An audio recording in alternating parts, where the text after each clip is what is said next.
দেশের ৫৫তম বাজেট দেয়া হচ্ছে আজ। অন্তর্বর্তী সরকারের প্রথম বাজেটের আকার ৭,০০০ কোটি টাকা কমিয়ে ধরা হচ্ছে ৭,৯০,০০০ কোটি টাকা। আগামী অর্থ বছরের প্রস্তাবিত বাজেট বিকেল ৩টায় উপস্থাপন করবেন অর্থ উপদেষ্টা ডক্টর সালেউদ্দিন আহমেদ। নতুন বাজেটে বাড়ানো হচ্ছে রাজস্বের লক্ষ্যমাত্রা। রাজস্ব আদায়ের চ্যালেঞ্জ মোকাবেলায় পরিবর্তন আসবে শুল্ক করেও। নতুন কর্মসংস্থান সৃষ্টি, ব্যবসা বাণিজ্য সহজীকরণ, অর্থনৈতিক স্থিতিশীলতা পুনরুদ্ধারের মতো গুরুত্বপূর্ণ বিষয়গুলো তুলে ধরে বিকেলে বাজেট ঘোষণা করবেন অর্থ উপদেষ্টা। বাজেটের সামগ্রিক আকার চলতি অর্থবছরের তুলনায় 0.87% কম। মূল্যস্ফীতির চাপে ব্যয় সামলাতে হিমশিম খাওয়া মানুষকে স্বস্তি দিতে বাজেটে মূল্যস্ফীতির লক্ষ্য ধরা হয়েছে 6.5%। বাজেট ঘাটতির পরিমাণ জিডিপির 4%-এর নিচে থাকছে। ঘাটতি দাঁড়াতে পারে 2,26,000 কোটি টাকায়, যা জিডিপির 3.62%। বার্ষিক উন্নয়ন কর্মসূচি এডিপির বরাদ্দ 2,30,000 কোটি টাকা ধরা হয়েছে, যা চলতি অর্থবছরের 2,65,000 কোটি টাকা থেকে কম। এবার রাজস্ব লক্ষ্য ধরা হচ্ছে 5,64,000 কোটি টাকা, যার 91.84% সংগ্রহের ভার পড়ছে জাতীয় রাজস্ব বোর্ডের উপর। এছাড়া অন্যান্য উৎস থেকে আদায় হবে 8.16%। ব্যক্তি করদাতাদের করমুক্ত আয়সীমা নতুন বাজেটে অপরিবর্তিত থাকলেও 2026-27 অর্থবছরের জন্য এ সীমা বাড়িয়ে 3,75,000 টাকা করা হচ্ছে। গ্যাজেটভুক্ত জুলাই যোদ্ধা করদাতাদের ক্ষেত্রে করমুক্ত আয়ের সীমা 5,25,000 টাকা নির্ধারণ করা হবে। এছাড়া আগামী অর্থবছরের জন্য ন্যূনতম কর হার 5% এবং সর্বোচ্চ 30% করা হয়েছে। এছাড়া আগামী 2 কর বর্ষ থেকে ন্যূনতম কর হার হবে 10%। বাজেটে গণ অভ্যুত্থানে শহীদ পরিবার ও আহত ব্যক্তিদের জন্য প্রায় 1,500 কোটি টাকা বরাদ্দ দেওয়া হয়েছে। তহবিলের অর্থে তাদের জন্য তৈরি করা হবে ফ্ল্যাটও। উন্নয়ন বাজেটে দীর্ঘমেয়াদী প্রকল্প অন্তর্ভুক্ত করা হচ্ছে না এবং মাতারবাড়ি উন্নয়ন প্রকল্প ছাড়া কোনো নতুন মেগা প্রকল্প শুরু করা হচ্ছে না। তৌহিদ রানা, ইন্ডিপেন্ডেন্ট নিউজ, ঢাকা। 6.5% নামিয়ে আনার কথা বললেও নতুন বাজেটে মূল্যস্ফীতি কমানোই বড় চ্যালেঞ্জ। প্রকৃত আয় না বাড়ায় দারিদ্র্যের হার বৃদ্ধির শঙ্কা রয়েছে। স্বল্প আয়ের মানুষকে স্বস্তি দিতে অভ্যন্তরীণ বাজারে সঠিক তদারকির পাশাপাশি খাতভিত্তিক আলাদা পরিকল্পনার পরামর্শ বিশেষজ্ঞদের। গত এক বছরে প্রায় সব ধরনের ভোগ্যপণ্যের দাম বেড়েছে। সরকারি সংস্থা টিসিবির হিসাবে এক বছরে মোটা চালের দাম বেড়েছে 5%, অন্য চালের দাম 10 ভাগ বেড়েছে। পরিকল্পনা মন্ত্রণালয়ের তথ্য মতে বর্তমান মূল্যস্ফীতিতে চালের অবদান 20%, একক পণ্য হিসেবে যা সর্বোচ্চ। ভোজ্য তেলের দামও বেড়েছে প্রায় 22 ভাগ। এমন পরিস্থিতিতে আসছে নতুন বাজেট। দীর্ঘদিন ধরে উচ্চ মূল্যস্ফীতিতে সীমিত আয়ের মানুষের ভোগান্তি বেড়েছে। সংসারে খরচ মেটাতে হিমশিম খাচ্ছে সাধারণ মানুষ। সার্বিক মূল্যস্ফীতি কিছুটা কমলেও এখনও তা 9%-এর ওপরে। বর্তমানে সব জিনিসের দাম বেশি, আর সবাই তো আর কিনা খাইতে পারে না। এটা গরিব মানুষের জন্য অনেক সুযোগ সুবিধা হইতে পারে, সরকারের যদি এটা সুযোগ সুবিধা দিত। পরিকল্পনা উপদেষ্টা বলছেন, মূল্যস্ফীতি নিয়ন্ত্রণ সহ অর্থনৈতিক স্থিতিশীলতা রক্ষায় গতবারের চেয়ে এবারে বাজেটের আকার কিছুটা কমেছে। নেওয়া হচ্ছে না তেমন বড় কোনো প্রকল্প, বাড়ানো হচ্ছে সামাজিক নিরাপত্তা কর্মসূচির আওতা ও ব্যয়। মূল্য স্তরটা বেড়েছিল গত বছরের জুন জুলাইতে, কাজেই এবছরের এই জুন জুলাই থেকে দেখা যাবে যে আমরা যেভাবে মূল্যস্ফীতি মাপি সেটা আস্তে আস্তে কমে যাবে। উচ্চ মূল্যস্ফীতির কারণে সাধারণ মানুষের প্রকৃত আয় কমছে, এতে দারিদ্র্য বেড়ে যাওয়ার শঙ্কা আছে। বিশ্বব্যাংক বলছে, খাদ্য মূল্যস্ফীতির কারণে 2025 সালে আরও 30 লাখ মানুষ অতি দরিদ্র হয়ে যেতে পারে। তাই বাজেটে মূল্যস্ফীতি নিয়ন্ত্রণে আলাদা নজর দিচ্ছে সরকার। Shahid Ahmed, independent news, Dhaka. Share বাজারকে চাঙ্গা করতে বেশ কিছু গুরুত্বপূর্ণ প্রণোদনা প্রস্তাব আসছে বাজেটে। কর্পোরেট করের ব্যবধান ও লেনদেনের শর্ত শিথিল করা সহ মার্চেন্ট ব্যাংকের কর কমছে আগামী অর্থবছর। এসব প্রস্তাবনা বাস্তবায়ন হলে শেয়ার বাজারে ইতিবাচক পরিবর্তন আসবে বলে ধারণা সংশ্লিষ্টদের। দীর্ঘদিন ধরে পুঁজিবাজারে চলছে দরপতন। বর্তমান সরকার সংস্কারের নানা পদক্ষেপ নিলেও কোনোভাবেই চাঙ্গা হচ্ছে না পুঁজিবাজার। তাই নতুন বাজেটে শেয়ার বাজারে প্রাণ ফেরাতে থাকছে বেশ কিছু পদক্ষেপ। সিকিউরিটিজ লেনদেনের উপর অগ্রিম আয়কর 0.05% থেকে কমিয়ে 0.3% করা, মার্চেন্ট ব্যাংকগুলোর কর্পোরেট করের হার 10% কমিয়ে 27.5% করা হচ্ছে এবারের বাজেটে। শেয়ার বাজারে তালিকাভুক্ত নয় এমন কোম্পানির ক্ষেত্রে 2.5% বাড়িয়ে কর্পোরেট কর 27.5% করা হতে পারে। তালিকাভুক্ত কোম্পানির জন্য 20% কর্পোরেট কর অব্যাহত থাকছে। ফলে তালিকাভুক্ত ও অতালিকাভুক্ত কোম্পানির মধ্যে কর্পোরেট করের ব্যবধান বেড়ে 7.5% হচ্ছে। মূলত শেয়ার বাজারের কোম্পানিগুলোকে তালিকাভুক্ত হতেই উৎসাহিত করতে সরকারের উদ্যোগ। বিবেচনা করা যায় ততটুকু পরিমাণ বিবেচনা করে ওনারা বেশ কয়েকটা ছাড় দিয়েছে এবং আমরা আশা করি এবং বিশ্বাস করি এগুলি আপনার এই ছাড়গুলি পলিসি সহায়তা আমরা যেটা চেয়েছিলাম সেগুলির থ্রুতে আমাদের এই ক্যাপিটাল মার্কেট আবার কিছুটা আপনার স্বস্তি ফিরে পাবে, বিনিয়োগকারীরা ফিরে আসবে। তবে বর্তমান বছরে 3 কোটি টাকার বেশি লেনদেন হয় এমন প্রতিষ্ঠানকে 0.6% কর দিতে হয়। এটি বাড়িয়ে 1% করার প্রস্তাব করা হতে পারে বাজেটে। এসব পদক্ষেপ সম্মিলিতভাবে শেয়ার বাজারকে একটি টেকসই এবং শক্তিশালী অবস্থানে নিয়ে যেতে সাহায্য করবে বলে ধারণা বাজার সংশ্লিষ্টদের। মেহেদী হাসান, ইন্ডিপেন্ডেন্ট নিউজ, ঢাকা। ব্যাংকের আমানতকারীদের জন্য আবগারি শুল্ক সহজ করছে সরকার। আগামী অর্থবছরে ব্যাংক জমায় আবগারি শুল্ক মুক্ত সীমা 1 লাখ টাকা থেকে বাড়িয়ে 3 লাখ টাকা করা হবে। এতে নতুন করে 75 লাখ আমানতকারী আবগারি শুল্ক মুক্ত সুবিধা পাবেন। এদিকে আগামী বাজেটে বেসরকারি ব্যাংককে সাময়িকভাবে সরকারি মালিকানায় নিতে বরাদ্দ থাকছে। অর্থের নিরাপত্তা, সঞ্চয়, বিনিয়োগ সহ নানা প্রয়োজনে ব্যাংকে প্রতিদিনই বাড়ছে লেনদেন। বাংলাদেশ ব্যাংকের তথ্য মতে 16 কোটির বেশি গ্রাহক রয়েছে ব্যাংকে। বর্তমানে 1 লাখ টাকা পর্যন্ত গ্রাহকের ব্যাংক হিসাবের স্থিতিতে কোনো আবগারি শুল্ক দিতে হয় না। আবার 1 লাখ থেকে 5 লাখ টাকা পর্যন্ত 150 টাকা এবং 5 লাখ থেকে 10 লাখ টাকা পর্যন্ত 500 টাকা আবগারি শুল্ক দিতে হয়। এবার বাজেটে আবগারি শুল্ক বসানোর সীমা বাড়ছে। আগামী অর্থবছর থেকে 3 লাখ টাকা পর্যন্ত গ্রাহকের ব্যাংক হিসাবের স্থিতিতে আবগারি শুল্ক দিতে হবে না। এছাড়া শুল্ক স্তরও পুনর্বিন্যাস করা হতে পারে। 1 লক্ষ টাকা থেকে 3 লক্ষ টাকা হচ্ছে পজিটিভ মুভ। এটা হয়তো কিছুটা হলো আমার মনে হয় লিকুইডিটি মার্কেটে আসবে, বাট মোর ইম্পর্টেন্টলি আমার কাছে মনে হয় যেভাবে টাকার মূল্যমান যেভাবে কমে গেছে, হয়তো অ্যাটলিস্ট 5 লক্ষ টাকা হলে ভালো হতো। গ্রাহকের আস্থা সংকটের পাশাপাশি চাহিদা অনুযায়ী টাকা দিতে পারছে না দুর্বল ব্যাংকগুলো। এমন অবস্থায় ব্যাংকিং খাতে নানা ধরনের সংস্কার ও সুশাসন ফিরিয়ে আনতে দুর্বল ব্যাংক একীভূত করা সহ বেসরকারি ব্যাংককে সাময়িকভাবে সরকারি মালিকানায় নেওয়ার ক্ষমতা দেয়া হচ্ছে বাংলাদেশ ব্যাংককে। এ খাতে বরাদ্দ থাকছে এবারের বাজেটে।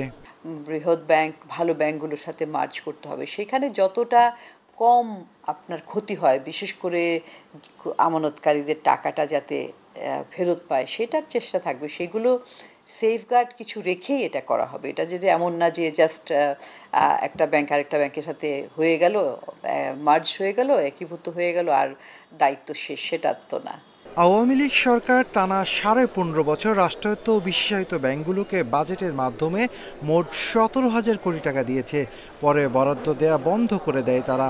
তবে অন্তর্বর্তী সরকার ব্যাংক খাতের জন্য বাজেটে বরাদ্দের বিষয়টি আবারও ফিরিয়ে আনছে। Shafil Alam Sujan, Independent news, Dhaka. দেশে গত 54 বছরে বাজেটের আকার বেড়েছে 1000 গুণের বেশি। অর্থ উপদেষ্টা সালেউদ্দিন আহমেদ সোমবার বিকেলে তার প্রথম বাজেট উপস্থাপন করবেন। নতুন বাজেটে কমছে জিডিপি প্রবৃদ্ধির লক্ষ্যমাত্রা, প্রাধান্য পাচ্ছে মূল্যস্ফীতি নিয়ন্ত্রণ। অর্থ বছরের আয় ব্যয় রূপরেখা বা বাজেট সচরাচর অর্থমন্ত্রী পেশ করেন। তবে প্রধানমন্ত্রী, উপদেষ্টা, সামরিক আইন প্রশাসক এমনকি রাষ্ট্রপতি নিজেও বাজেট ঘোষণা করেছেন। স্বাধীনতার পর 53 বছরে 12 জন অর্থমন্ত্রী ও অর্থ উপদেষ্টা সহ 14 জন জাতীয় বাজেট পেশ করেছেন। 1972 সালে যুদ্ধবিধ্বস্ত ভঙ্গুর অর্থনীতির দেশে মাত্র 786 কোটি টাকার বাজেট দেন তাজউদ্দিন আহমেদ। পরপর 3 বার বাজেট পেশ করেন তিনি। সবশেষ বাজেটের আকার ছিল 1084 কোটি টাকা। 1976-77 অর্থবছরে সামরিক সরকার জিয়াউর রহমানের বাজেট ছিল 1989 কোটি টাকা। 1982-83 অর্থবছরের বাজেট পেশ করেন এইচ.এম. এরশাদের সামরিক সরকারের অর্থমন্ত্রী আবুল মাল আব্দুল মুহিত। আকার ছিল 4737 কোটি। 1996-97 অর্থ বছরের বাজেট পেশ করেন শাহ এএমএস কিবরিয়া। তিনি টানা 6টি বাজেট প্রস্তাব পেশ করেন। বিএনপির নেতৃত্বাধীন 4 দলীয় জোট সরকারের অর্থমন্ত্রী এম সাইফুর রহমান 2002-03 অর্থ বছরের বাজেট উপস্থাপন করেন। আকার ছিল 44,854 কোটি টাকা। পরের বছর বাজেটের আকার ছাড়ায় 50,000 কোটি। 3 মেয়াদে সাইফুর রহমান মোট 12 বার বাজেট পেশ করার রেকর্ড করেছেন। 2009 সালে আওয়ামী লীগ মহাজোট ক্ষমতা এলে অর্থমন্ত্রী আবুল মাল আব্দুল মুহিত 2009-10 অর্থ বছর থেকে টানা 10 বার সহ মোট 12টি বাজেট দিয়ে সাইফুর রহমানের রেকর্ড ছুঁয়েছেন। এরপর 2019-20 অর্থ বছরে প্রথমবার 5 লাখ কোটি টাকা ছাড়ায় বাজেট। 2023-24 অর্থ বছর পর্যন্ত মোট 5টি বাজেট পেশ করেন অর্থমন্ত্রী আহম মুস্তফা কামাল। সবশেষ 2024-25 অর্থ বছরে দেশের 53তম বাজেট পেশ করেন অর্থমন্ত্রী আবুল হাসান মাহমুদ আলী, যার আকার ছিল 7,97,000 কোটি টাকা। এবার অর্থ উপদেষ্টা সালেউদ্দিন আহমেদ তার প্রথম বাজেটে বরাদ্দ রাখছেন 7,90,000 কোটি। গুরুত্ব পাচ্ছে মূল্যস্ফীতি নিয়ন্ত্রণ, কমছে জিডিপি প্রবৃদ্ধির লক্ষ্য, বাজেট ঘাটতিও কমছে। জোর দেয়া হচ্ছে রাজস্ব আদায়ে। Hari Saha, independent news, Dhaka. শুনছিলেন বাজেট নিয়ে বিশেষ আয়োজন। এবার চলে যাচ্ছি অন্যান্য খবরে। রাজনৈতিক দলগুলোর সঙ্গে দ্বিতীয় দফায় সংলাপে বসছে জাতীয় ঐকমত্য কমিশন। বিকেল 4:30টায় ফরেন সার্ভিস একাডেমিতে এই সংলাপ অনুষ্ঠিত হবে। প্রধান উপদেষ্টা অধ্যাপক ডক্টর মোহাম্মদ ইউনূস আলোচনার উদ্বোধন করবেন। সংলাপে সংস্কার প্রক্রিয়ার সঙ্গে যুক্ত সব রাজনৈতিক দলকে আমন্ত্রণ জানানো হয়েছে। এই সংলাপের মধ্য দিয়ে জুলাই সনদ ঘোষণার চূড়ান্ত পর্যায়ে পৌঁছাতে পারে সরকার। আজকের সংলাপে সূচনা করবেন প্রধান উপদেষ্টা। ঈদুল আজহার আগে এবং পরে আরও কিছু বৈঠকের সম্ভাবনা রয়েছে। প্রধান উপদেষ্টার নেতৃত্বাধীন জাতীয় ঐকমত্য কমিশনের সঙ্গে রাজনৈতিক দলগুলোর প্রথম দফার আলোচনা শেষ হয় 19 মে। সেই দফায় কমিশন বিভিন্ন দলের সঙ্গে একাধিক দফা বৈঠক করে। লক্ষ্য অন্তর্বর্তী সরকারের নেয়া রাষ্ট্র সংস্কার উদ্যোগ নিয়ে জাতীয় ঐকমত্য গড়ে তোলা। এদিকে কমিশনের সঙ্গে বৈঠক ঘিরে খুব বেশি অগ্রগতির আশা দেখছে না বিএনপি।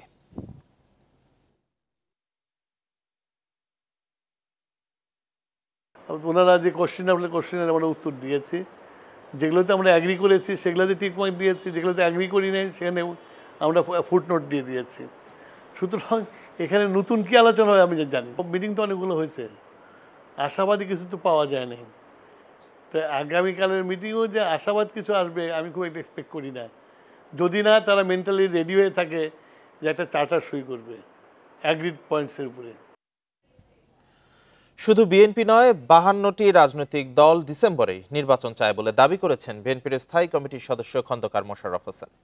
এদিকে অন্তর্বর্তী সরকারের উপদেষ্টা পরিষদে ছাত্রদের রাখা বিরাট ভুল হয়েছে বলে মন্তব্য করেন আরেক নেতা হাফিজ উদ্দিন আহমেদ। রোববার জাতীয় প্রেস ক্লাবে আলাদা আলোচনা সভায় এসব কথা বলেন নেতারা। শহীদ রাষ্ট্রপতি জিয়াউর রহমানের শাহাদাত বার্ষিকী উপলক্ষে জাতীয় প্রেস ক্লাবে আলোচনা সভার আয়োজন করে মুক্তিযোদ্ধা দল। এতে বিএনপির স্থায়ী কমিটির সদস্য অবসরপ্রাপ্ত মেজর হাফিজ উদ্দিন আহমদ বলেন, ছাত্রদের ভুল পথে পরিচালিত করেছে অন্তর্বর্তী সরকার। এই লড়াকু ছাত্রদেরকে ভুল পথে পরিচালিত করেছে বর্তমানের এই উপদেষ্টা পরিষদ। এই উপদেষ্টা পরিষদ তারা এই ছাত্রদেরকে লাইসেন্স দিয়ে দিয়েছেন। 2-3 জন যারা উপদেষ্টা পরিষদে ছিল মন্ত্রীর মর্যাদায়, তাদের বিরুদ্ধেও দুর্নীতির অভিযোগ এসেছে। এতে করে দেশের ক্ষতি হলো, তাদের ক্ষতি হলো। এই ছাত্রদেরকে উপদেষ্টা করা একটা বিরাট ভুল হয়েছে। শাহাদাত বার্ষিকীর আরেক আলোচনা সভায় ডিসেম্বরে নির্বাচনের পক্ষে বিএনপির অবস্থান তুলে ধরেন বিএনপির স্থায়ী কমিটির সদস্য খন্দকার মোশাররফ হোসেন। নির্বাচন নিয়ে জাপানে প্রধান উপদেষ্টার বক্তব্যে বিএনপি হতাশ হয়েছে বলেও মন্তব্য করেন তিনি। জাপানে গিয়ে যে বক্তব্য রেখেছেন এতে আমরা হতাশ বলে বিদেশে গিয়ে বলছে শুধুমাত্র বিএনপি নির্বাচন চায়, এটা সঠিক না। 52টি দল একত্রিত হয়ে নির্বাচন ডিসেম্বরে চায় এবং সেই দলগুলোর নাম, নেতাদের নাম, তাদের বক্তব্য পত্রিকায় প্রকাশ হয়েছে। ডিসেম্বরের মধ্যে নির্বাচন দিলে সরকার সম্মানের সঙ্গে বিদায় নিতে পারবে বলেও মন্তব্য করেন খন্দকার মোশাররফ হোসেন। Jahanara Parvin, independent news, Dhaka. রাজধানীর যাত্রাবাড়িতে পাওনা টাকা চাওয়ায় খালাতো বোনের স্বামীর হাতে খুন হয়েছেন এক ব্যবসায়ী। রোববার রাত 10:30টার দিকে টাকা চাইতে গেলে স্ত্রীর সামনেই ইয়াসিনকে বটি দিয়ে আঘাত করে আত্মীয় আলামিন।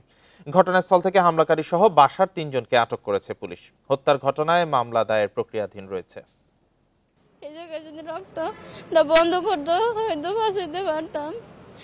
এভাবেই অশ্রুসিক্ত চোখে ও রক্তমাখা হাতে ঘটনার বর্ণনা দিচ্ছিলেন নিহতের স্ত্রী শারমিন আক্তার।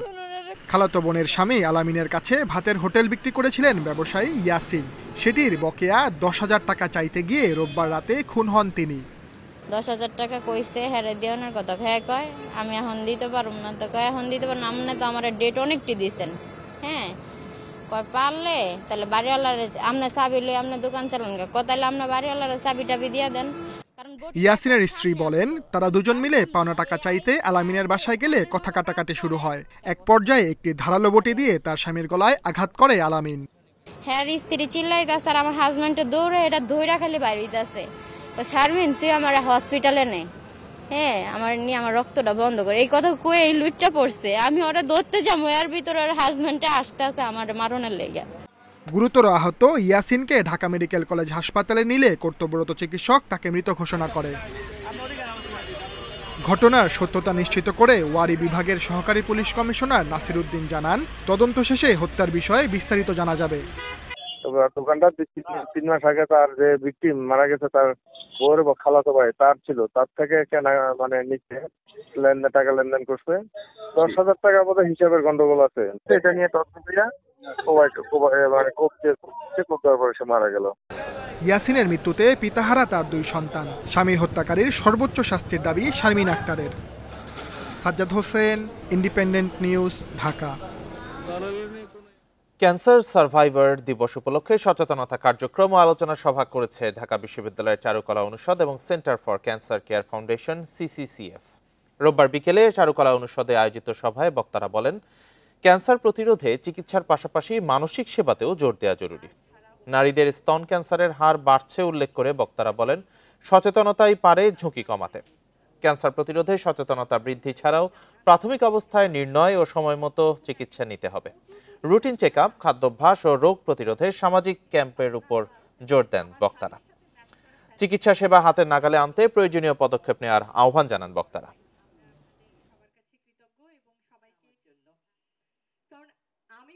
আজকে এখানে যারা আছে, যারা ক্যান্সারে আক্রান্ত নন কিন্তু ক্যান্সার যোদ্ধাদের পাশে আছেন, যারা আমাদের হবু ডাক্তাররা আছেন কিংবা স্বজন, যে কেউ যে কোনো মুহূর্তে ক্যান্সারে আক্রান্ত হতে পারেন। একটা রুটিন চেকআপ আমাকে করতে হবে, কি আমাকে ব্রেস্ট এক্সামিনেশন নিজের থেকে করতে হবে, অথবা কোনো সন্দেহ হলে আমি একটু ডাক্তারের কাছে যাব, অথবা আমাকে আমার সার্ভিক্স একটা আছে এবং আমার সার্ভিক্সটাকে মাঝে মাঝে পরীক্ষা করা দরকার।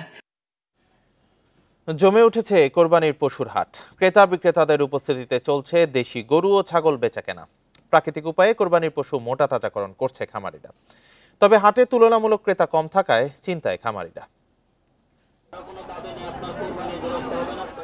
শেরপুরের নকলায় জমে উঠেছে পাঁচকা কোরবানির পশুর হাট। ছোট, মাঝারি ও বড় আকৃতির পশু নিয়ে হাটে আসছেন খামারিরা।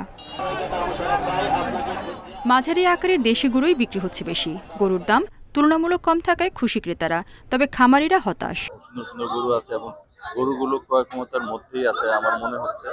বাজার মোটামুটি কুরবানি হিসাবে যে একটা বেচা কিনা নিয়ন্ত্রণের বেচা কিনা আছে, মোটামুটি মাঝারি গরুগুলা ভালোই আছে, বড় গরুগুলা বিক্রি কম হইতেছে। প্রথম দিনে প্রায় 2,500 পশু কেনা বেচা হয়, আনুমানিক মূল্য প্রায় 40 কোটি টাকা। মাঝারি যে গরুটা আছে এটার চাহিদাটা একটু বেশি। বৃহস্পতিবার এবং শুক্রবার দিন আশা করতেছি এর থেকে আরো বেশি গরুর সমাগম হবে, কেনা বেচা মোটামুটি ভালো হবে। এদিকে যশোরেও জমে উঠেছে পশুর হাট। হাটে বড় গরু বিক্রি করতে বেগ পেতে হচ্ছে খামারিদের, তবে ক্রেতাদের কাছে মাঝারি আকারের গরুর চাহিদা বেশি। চাহিদা সম্পন্ন গরু থাকলেও ক্রেতা কম, আর গরুর বিক্রেতারা যে ধরনের দাম চাচ্ছে সন্তুষ্টজনক। 40,000, 30,000, 20,000, 1,20,000, 25,000 এরকম দাম করছে। গোপালগঞ্জের সবচেয়ে বড় পশুর হাট কাশিয়ানী উপজেলার পরানপুর হাট। পশু আমদানি থাকলেও ক্রেতা কম থাকায় দুশ্চিন্তায় খামারিরা। মোটামুটি খদ্দের ভালোই আসছে, কিন্তু দাম আমরা যে দামে চাচ্ছি সে দামে বিক্রি করতে পারতেছি না, সে দামে মানুষ আগচ্ছে না। বেচা কিনা হবে সামনে, কাস্টমারকেও আগ্রহতা আপাতত কম। মোটা তাজাকরণে খামারিরা যেন কোনো ক্ষতিকর ওষুধ ব্যবহার করতে না পারে সে বিষয়ে তদারকি করছে প্রাণী সম্পদ অধিদপ্তর। সুন্দরভাবে আমাদের পরামর্শ মতো সাধারণ খাবার খাইয়ে তারা এই গরুগুলো তৈরি করছে। কুরবানির হাটে আমরা মেডিকেল টিম থাকব, যা সেই সময় যাতে তাদের এই গরুগুলো বিক্রি করার সময় কোনো রকম তারা বিপদের সম্মুখীন না হয়। জেলা স্থায়ী অস্থায়ী মিলিয়ে 15টি হাট বসতে শুরু করেছে। কোরবানিতে 37,000 পশুর চাহিদার বিপরীতে 40,000 পশু প্রস্তুত রেখেছেন জেলার খামারিরা। রেশমি নন্দী, ইন্ডিপেন্ডেন্ট নিউজ। দেশের দক্ষিণ পশ্চিমাঞ্চলের সবচেয়ে বড় চামড়ার মোকাম যশোরের রাজারহাট। বর্তমানে লবণের বাড়তি মূল্য ও পাওনা টাকা নিয়ে শঙ্কায় এই হাটের ব্যবসায়ীরা। এবার কোরবানির ঈদে চামড়া বেচাকেনা নিয়ে দুশ্চিন্তা তাদের। সিন্ডিকেট নিয়ন্ত্রণ করা গেলে এক যুগ পর কিছুটা হলেও সুদিন ফিরবে এই খাতে, এমনটাই প্রত্যাশা ব্যবসায়ীদের। গেল মাসেও প্রতি বস্তা লবণ বিক্রি হয়েছে 750 থেকে 800 টাকায়। 2-1 সপ্তাহের ব্যবধানে তা অন্তত 300 টাকা বেড়েছে। অন্যদিকে এখনো ট্যানারি মালিকরা পাওনা টাকা দেয়নি স্থানীয় ব্যাপারী ও আড়তদারদের। এতে বিপাকে পড়েছেন মৌসুমি চামড়া ব্যবসায়ীরা। তারা বলছেন কয়েক বছরের তুলনায় এবার সরকারের চামড়ার দর নির্ধারণ আশা জাগালেও এখনো ভাঙেনি সিন্ডিকেট। ফলে গত বছরের তুলনায় লবণের দাম কিছুটা কম হলেও টাকা নেই ব্যবসায়ীদের হাতে। তার উপর সরকার দাম নির্ধারণ করে দিলেও ট্যানারি মালিকদের সিন্ডিকেট বিভিন্নভাবে প্রতারণার আশ্রয় নেয়। মালিকদের কাছে টাকা পাবো, ট্যানারি মালিকের কাছে এইগুলো দেখা যাচ্ছে আশায় রেখে দেয় যে কুরবানির টাকা আমাদের শোধ করে দেবে, কিন্তু আমরা সেই টাকাটা পাইনি। যারা ক্ষুদ্র ব্যাপারে তারা খুব কষ্টের মধ্যে আছে। এই টাকাটা কিভাবে উদ্ধার করা যায়, আমাদের সরকারের কাছে এই আবেদন। দেশের বাজারে ভালো মূল্য পেলে এবার ভারতে পশুর চামড়া পাচার হবে না বলছেন ব্যবসায়ীরা। চামড়া ভারতে আগে যে দামটা পেত সেই দামটা এখন কিন্তু বর্তমানে পায় না, সে কারণে আমাদের বাংলাদেশ থেকে কিন্তু এখন আর চামড়া কিন্তু যাওয়াটার সম্ভাবনা নাই। সিন্ডিকেট না থাকলে এবার মৌসুমি ও স্থানীয় ব্যবসায়ীরা লাভবান হবেন বলে দাবি সমিতির। যে সিন্ডিকেট ইনারা যদি নজরদারি দিতেন আমাদের এখানে বেচা কেনার দিক থেকে, তাহলে মনে হয় যে স্থানীয় লোকাল যে ব্যাপারীগুলো যারা মাল আমাদের হাটে আমদানি করে তারাও বেঁচে যেত, আবার আমরাও যে নিয়ে যে ঢাকা বিক্রি করি আমরা মনে বাঁচতে পারতাম।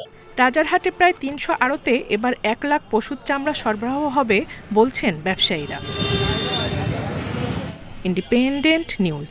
বৃষ্টিপাত বাড়ার সঙ্গে সঙ্গেই ভাঙনের কবলে পড়েছে সাতক্ষীরা, জামালপুর ও হবিগঞ্জের নদীপাড়ের মানুষ। ঝুঁকিপূর্ণ অবস্থায় রয়েছে অনেক বেড়ি বাঁধ। এরই মধ্যে ভাঙনে বিলীন হয়েছে অনেকের বসতবাড়ি ও ফসলি জমি। এবার বর্ষার আগেই দেখা যাচ্ছে টানা বৃষ্টি, বাড়ছে নদ নদীর পানি। এর মধ্যেই উপকূলীয় জেলার সাতক্ষীরায় দেখা দিয়েছে নদী ভাঙন। ঝুঁকিপূর্ণ অবস্থায় কমপক্ষে 21টি পয়েন্টের বেড়িবাঁধ। সম্প্রতি খোলপেটুয়া নদীর বিছট পয়েন্ট এবং কপোতাক্ষ নদের দরগাপুর পয়েন্টে বেড়িবাঁধে আকস্মিক ভাঙনে ক্ষতিগ্রস্ত নদীপাড়ের মানুষ। আমাদের এখানে যদি অবদার কাজ না হয় ইমিডিয়েটলি কোনো বড় ধরনের কোনো ঝড় আসলে আমাদের আবার এলাকা প্লাবিত হবে। যে কয়বার ঝড় আইছে সে কয়বার এলাকা প্লাবিত হয়েছে, কিন্তু এর যেখান থেকে একবার ভেঙে যায় পুরোটা ইউনিয়ন তলে যায়। তবে বেড়িবাঁধে ভাঙনের বিষয়ে দ্রুত ব্যবস্থা নেওয়ার আশ্বাস দিয়েছে পানি উন্নয়ন বোর্ড। সম্প্রতি বিছট আনোলিয়াতে দুর্ঘটনা ঘটার পরে সরকার আমাদের সাতক্ষীরার জন্যই শুধুমাত্র 17 কোটি টাকা বরাদ্দ দিয়েছে। সেই বরাদ্দ অনুসারে আমরা দরপত্র আহ্বান করে এখন আমরা কাজ চলমান রয়েছে। এছাড়া সরকার আমাদের 20,000 জিও ব্যাগ দিয়েছে, সাপ্লাইয়ের জিও ব্যাগ, যে কোনো জায়গায় প্রয়োজন অনুসারে আমাদের ব্যবহার করার জন্য। জামালপুরের দশানী নদীর ভাঙনে বিলীন হয়েছে শতাধিক বসতবাড়ি ও ফসলি জমি। এছাড়া হুমকির মুখে একটি মাদ্রাসার সেতু ও শতাধিক বাড়িঘর। 1 বিঘা মাটি কুশের ছিল 33% সব নদীত গেছে গা। এখানে আরেকটা বাড়ি ছিল সব নদীত গেছে গা। রাস্তা ধারা এরা ঘর তুলিয়ে ওই ছাওড়ার মধ্যে ওই বেড়া বেড়ি নিয়ে পুনাইছে নিয়ে ওই 127 মিটার ইতিমধ্যে সমাপ্ত হয়েছে। বক্সিগঞ্জে 200 মিটার অস্থায়ী জরুরি প্রতিরক্ষা আপৎকালীন কাজ চলমান রয়েছে। হবিগঞ্জের খোয়াই নদীর বেড়িবাঁধে দেখা দিয়েছে ধস। ভাঙন আতঙ্কে 3 ইউনিয়নের প্রায় 15টি গ্রাম। সোহেলি জাহান, ইন্ডিপেন্ডেন্ট নিউজ। বগুড়ায় যমুনা নদীর ডানতীর রক্ষার কাজ নিয়ে এলাকাবাসী ও পানি উন্নয়ন বোর্ড কর্মকর্তারা মুখোমুখি অবস্থানে। সারিয়াকান্দিতে নদী তীর রক্ষা কাজের অনিয়ম ও দুর্নীতির অভিযোগ স্থানীয়দের। তবে অভিযোগকারীদের বিরুদ্ধে প্রশাসনিক ব্যবস্থা নেওয়ায় আতঙ্কিত স্থানীয়দের অনেকেই। গত জানুয়ারিতে প্রায় ৬ কোটি টাকা ব্যয়ে সারিয়াকান্দি উপজেলার ইছামারা এলাকায় যমুনা নদীর ডান তীর রক্ষার কাজ শুরু হয়। তবে কাজের শুরুতেই অনিয়ম ও দুর্নীতির অভিযোগ এলাকাবাসীর। কর্মকর্তারা স্থানীয়দের তোয়াক্কা না করে সরকারি কাজে বাধা দেওয়ার অভিযোগে নিয়েছেন আইনি ব্যবস্থা। আমরা যখন কিছু বলতে যাই তে আঙ্গের পিছে ভয়ভীত দেখায়, মামলা দেখায়, গিয়ে আমাদের নামে মিথ্যা একটা মামলা দেওয়া হয়েছে চাঁদাবাজির। তো আমরা সরকারের কাছে আবেদন জানাচ্ছি যে একটা সত্য তদন্ত করে সঠিক বিচার করা হোক। ভাঙন রোধে ১ কিলোমিটার এলাকা জুড়ে বালি ভর্তি ৪৫,০০০ জিও ব্যাগ ফেলা হয়েছে। সঠিকভাবেই কাজ চলছে দাবি পানি উন্নয়ন বোর্ড কর্মকর্তাদের। অস্থায়ী তীর প্রতিরক্ষা কাজের মাধ্যমে ভাঙনের ক্ষয়ক্ষতি যাতে কম হয় সেই ব্যবস্থা বাংলাদেশ পানি উন্নয়ন বোর্ড নিয়েছে। তীর প্রতিরক্ষা কাজের মাধ্যমে কিছুটা হলেও এলাকাবাসী উপকার পাবে এবং পার্মানেন্ট ব্যবস্থা হিসেবে আমরা একটা স্থায়ী প্রকল্প হাতে নিয়েছি। সেইটা বাস্তবায়ন হলে ওই এলাকা একেবারে পুরোপুরি ভাঙনমুক্ত হবে। ইতোমধ্যেই নদী ভাঙনে গৃহহীন ওই এলাকার অন্তত ৫ শতাধিক মানুষ, আর নদীতে বিলীন হয়েছে ৫০ বিঘা আবাদি জমি। Hasibur Rahman, independent news, Sariakandi, Bogura. চট্টগ্রাম নগরীতে প্রথমবারের মতো নির্মাণ হতে যাচ্ছে ৫৪ কিলোমিটার দীর্ঘ মনোরেল। বিদেশি বিনিয়োগে প্রায় ২০ থেকে ২৫,০০০ কোটি টাকার প্রকল্পটি বাস্তবায়িত হলে চট্টগ্রাম দক্ষিণ এশিয়ার গেটওয়ে হিসেবে গড়ে উঠবে বলে জানিয়েছেন city mayor doctor Shahadat Hossain. রোববার সকালে চট্টগ্রামের Agrabad world trade centre chamber মিলনায়তনে চট্টগ্রাম সিটি কর্পোরেশন ও বিদেশি বিনিয়োগকারী প্রতিষ্ঠানের মধ্যে সমঝোতা স্মারক স্বাক্ষর অনুষ্ঠানে তিনি কথা বলেন। মেয়র আরও বলেন, চট্টগ্রামে যানজট নিরসন, পরিবেশ সংরক্ষণ ও টেকসই গণপরিবহন ব্যবস্থার লক্ষ্যে মনোরেল প্রকল্প নেওয়া হচ্ছে। এতে উল্লেখিত সমস্যার দীর্ঘমেয়াদী সমাধান হবে। প্রস্তাবিত প্রকল্পে অর্থায়ন করবে বিদেশি প্রতিষ্ঠান ওরাসকম কনস্ট্রাকশন ও আরব কন্ট্রাক্টরস। চট্টগ্রাম সিটি কর্পোরেশন শুধু ভূমি বরাদ্দ ও প্রয়োজনীয় লজিস্টিক সহায়তা দেবে বলে জানিয়েছেন ডাক্তার শাহাদাত হোসেন।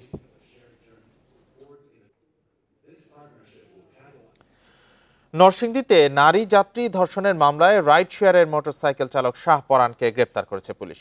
রোববার সিনিয়র জুডিশিয়াল ম্যাজিস্ট্রেট মেশকাত ইসলামের আদালতে হাজির করার পর ভুক্তভোগী নারীকে ধর্ষণের কথা স্বীকার করে জবানবন্দি দেয় আসামি।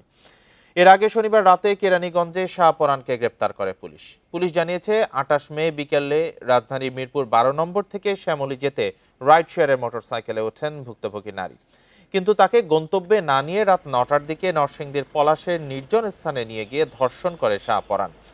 ওই নারীর কাছে থাকা নগদ অর্থ ছিনিয়ে নিয়ে হত্যার হুমকি দিয়ে বিকাশের মাধ্যমে পরিবারের কাছ থেকেও অর্থ আদায় করে পরান। 999-এ ফোন পেয়ে তাৎক্ষণিক ওই নারীকে উদ্ধার করে হাসপাতালে ভর্তি করে পুলিশ। ২৯ মে শাহ পরানকে প্রধান আসামি করে অজ্ঞাত ২ জনের নামে মামলা করেন ভুক্তভোগী নারী।